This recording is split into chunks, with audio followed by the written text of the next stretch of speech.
रस्त्याच्या बाजूनी असणारी जी काही छोटे दुकानदार किंवा छोटे छोटे व्यावसायिक असतील यांची मोहीम प्रशासनाकडून गेल्या 15 दिवसापासून चालू आहे आणि या कारवाईमुळे ज्यांचे प्रपंच या छोट्या छोट्या दुकानावरती होते ते हवालदिल झालेले आहेत, कुटुंब रस्त्यावरती आलेले आहेत। तरी देखील शासनाचा हा उपक्रम आहे, लोकसंख्या वाढलेली आहे, वाहनं वाढलेली आहे आणि त्याच्यामुळे जे काही अरुंद असे रस्ते झाले होते ते मोठ्या प्रमाणामध्ये व्हावे या हिशोबानं सगळ्या व्यावसायिकांना, टपरीधारकांना आणि ग्रामस्थांनी, सगळ्याच राजकीय पक्षांनी कुणीही जी नोटीस दिलेली होती 15 मीटरची, रस्त्याच्या मध्यापासून 15 मीटरवरची अतिक्रमणं स्वतः काढून घ्या। मला असं वाटतं की शेवगाव शहरामध्ये सगळ्या दुकानदारांना आपली स्वतःची अतिक्रमणं 15 मीटरपेक्षाही भले फूट 2 फूट जास्त असेल अशा पद्धतीची जागा रिकामी करून दिली, प्रशासनाला सहकार्य केलं आणि सगळी अतिक्रमणं स्वतःहून काढलेली आहे। सुरुवातीला आम्हाला असं वाटत होतं की अतिक्रमणं काढताना प्रशासन निपक्षपातीपणे करतं की नाही करत, याच्यामध्येही काही मोठ्या लोकांना पाठीशी घालतं की काय, परंतु सगळ्याच राजकीय पक्ष आणि संघटनांचं लक्ष होतं,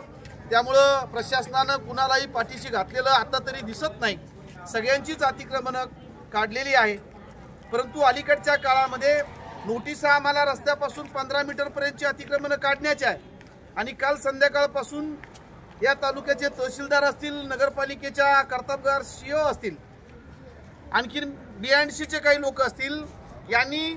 रस्त्याच्या पलीकडे जाऊन 15 मीटर अंतर सोडून म्हणजे अतिक्रमणं स्वतः काढलीत, पण तरी देखील शासकीय जागेवरती ज्यांचे काही अतिक्रमण आहेत त्यांना देखील अतिक्रमणं काढण्यासंदर्भात कुठलीही सूचना न देता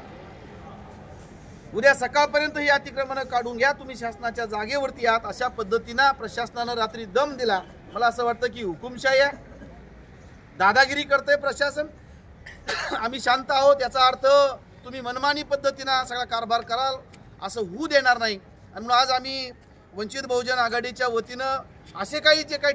व्यावसायिक आहेत, छोटे मोठे व्यावसायिक, यांना घेऊन आता माननीय तहसीलदार साहेब यांना भेटलो, त्यांना निवेदन दिलेलं आहे की जर यदा कदाचित तुम्हाला शहरातल्या शासकीय जागेवरची अतिक्रमणं काढायची असतील तर अगोदर ठराविक ठिकाणचेच अतिक्रमण न काढता तुम्हाला शहरामध्ये जेवढ्या जागा शासनाच्या आहेत त्या जागेचा सर्वे करा,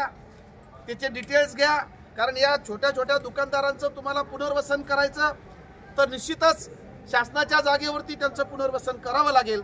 तर त्या जागा शोधा, सगळ्यांना नोटिसा द्या आणि याच्यामध्ये कुणालाही सवलत देऊ नका। एखादा धंदांडगा असेल, आम्हाला रात्रीपासून समजलं की शासकीय जागेवरती छोट्या दुकानदारांची जी काही अतिक्रमण त्याच्या पाठीमागे शहरातल्या काही बिल्डर लोकांनी जमिनी घेतल्या, जागा घेतलेल्या आहेत, म्हणजे यांना उठवायचं आणि या बिल्डर लोकांना स्वतःचे कॉम्प्लेक्स उभे करायचे आणि त्याच्यातनं प्रचंड माया जमा करायची, अशा पद्धतीची चर्चा शेवगाव शहरामध्ये आहे। आणि म्हणून आम्ही तहसीलदारला या ठिकाणी सांगून आलोय की जर तुम्हाला शासकीय जागेवरची अतिक्रमणं काढायचीच असतील तर शहरातल्या सगळ्यात शासकीय जागेवरची अतिक्रमणं काढा। पोस्ट ऑफिसची जागा आहे, सार्वजनिक वाचनालयाची जागा आहेत, नगरपालिकेचे त्यावेळेच्या ग्रामपंचायतचे भूखंड आहेत, ते भूखंड इथल्या पुढाऱ्यांनी, गावगाडा चालवणाऱ्यांनी त्यावेळेस ताब्यात घेतले, ते भूखंड देखील खाली करा। अशा अनेक जागा आहेत ज्या आम्ही देऊ। त्यांनी आम्हाला सांगितलं की 21 जागा आहेत शासनाच्या, पण आम्ही सांगू की त्याच्या पलीकडे जास्त जागा आहेत त्या दाखवून देऊ आणि मग अशा जागा शोधा आणि सगळ्या जागे तुम्हाला शुद्धीकरणच करायचं ना तर सगळ्यात शुद्धीकरण करा। इथं कर्तबगार सीओ आल्यात, दंबाजी करतात,